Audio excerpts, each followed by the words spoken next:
Now,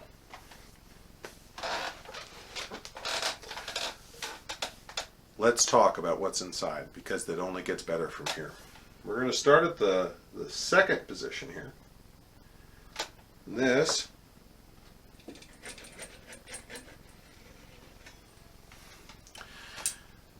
this saw right here is called a Ryoba. Now, Ryoba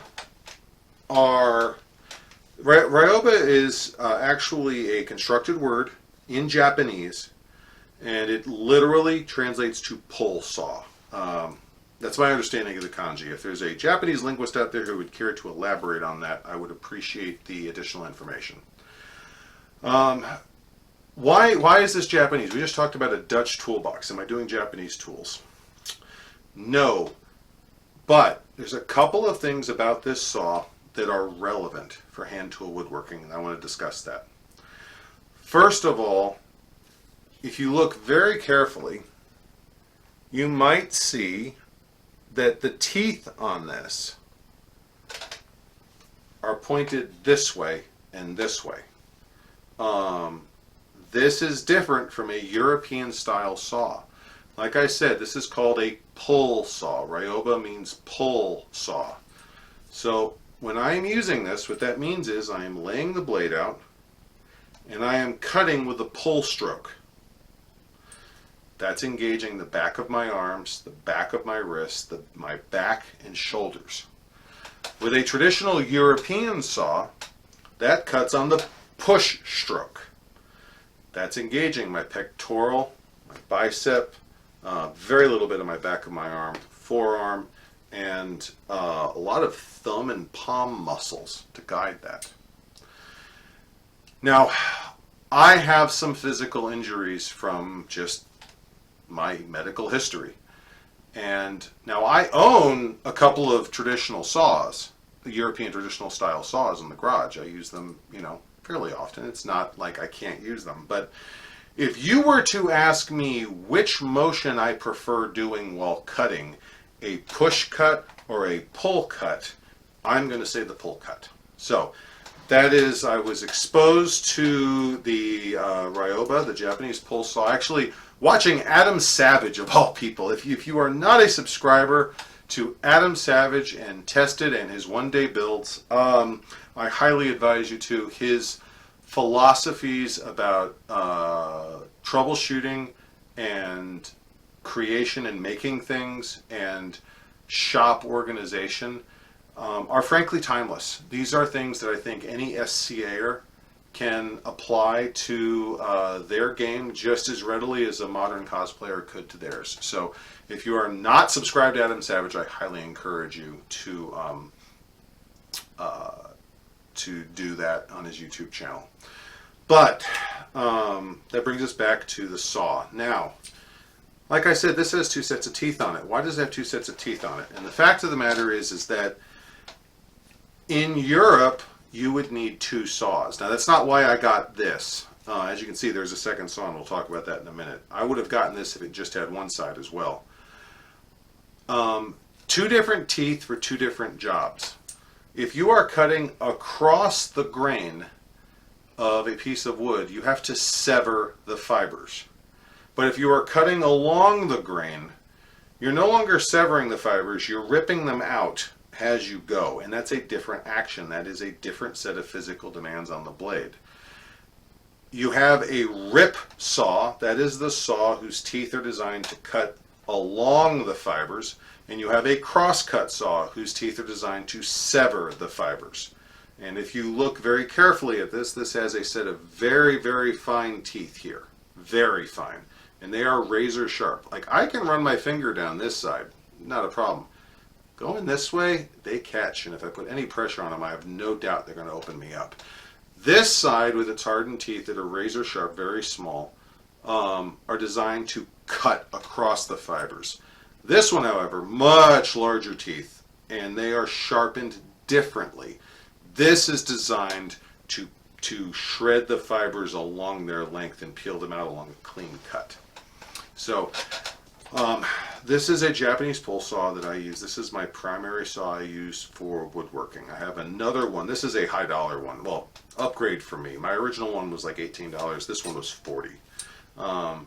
But this one is my primary woodworking saw now, and it's the one I use for most of my projects, and it cuts beautiful, clean cuts. When I'm done cutting with this one, like if I'm using my standard cross-cut, European style cross-cut saw over there with a push cut, it leaves an edge you have to kind of clean up.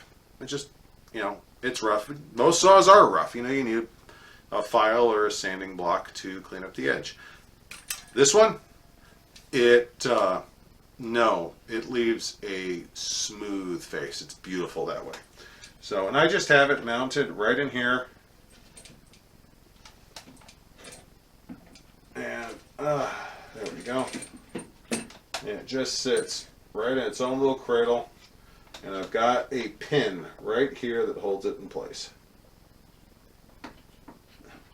Now, let me go over here and set that pin properly. There we go. Now you'll notice, I'm not going to pull it out. It's a little bit of a hassle right now. This is the same design of saw, except it has something on the back here, and there's no teeth. This is called a Dozuki. Now this is a very specific type of saw. It's called a joinery saw, or would be considered a jointery saw in Europe. And there's a type of joint where the pieces have to fit together on the two pieces of wood very precisely. As you saw, my Ryoba is very floppy. And when I'm cutting with it, if I'm not very careful, the line can actually flex a little bit, which is okay for larger pieces because I'm going to clean the end up anyway. But if I'm cutting joinery, those cuts need to be perfectly straight. This one, that is a piece of metal folded across the spine. And this blade, by the way, both of these blades are removable, and it's been that way for centuries in Japan. But this back right here is built into the handle, and that keeps this blade very, very straight. And this has the fine cut teeth, which these are sharp in such a way they can cut across the grain or with it. It doesn't make a difference. But this one will cut very, very straight lines in very, very tight circumstances. So I would be using this for jointery, which I have to practice some more, but that is that is the purpose of that saw. Now, let's talk about everything else on the inside, because it just gets better from here. First and foremost, let's see, let's just pull this out here. What's this? It's a square.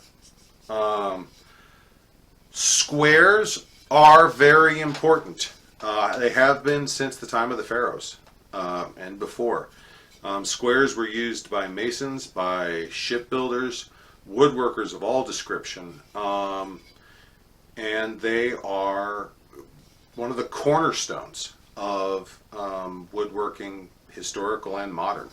The ability to quickly draw off a perpendicular line is critical to accurate joinery of any type, whether it's rough joinery in carpentry for structural members, houses, walls, that kind of thing, or whether it's fine joinery for a grandfather clock or a fine kitchen table or something. There is no substitute for a good, properly made carpenter's square. Now, so here's a little bit of trivia for you. How do you check if a square is square? How do you check if that's a 90-degree angle?